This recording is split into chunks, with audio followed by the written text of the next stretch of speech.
do povo brasileiro para melhor. Mudanças essas que chegaram inclusive em Santa Cruz. Eu quero dizer, pessoal, que é o PT que com Lula e com Dilma está realizando o sonho das famílias que ainda não têm direito à casa própria, ter a sua casa própria através de Minha Casa Minha Vida. É verdade ou não é?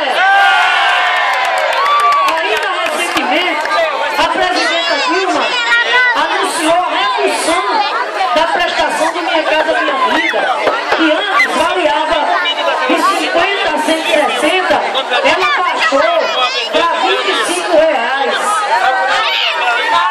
E este rapaz, prefeito de Santa Cruz, através de Minha Casa Minha Vida, nós vamos construir muita moradia. O povo de Santa Cruz, seja da zona urbana ou da zona rural, que ainda não tem a sua casinha. Eu quero dizer, Santa Cruz, que foi o PT que criou os programas como Luz para Todos, que criou os programas como Conta Direta da Agricultura Familiar.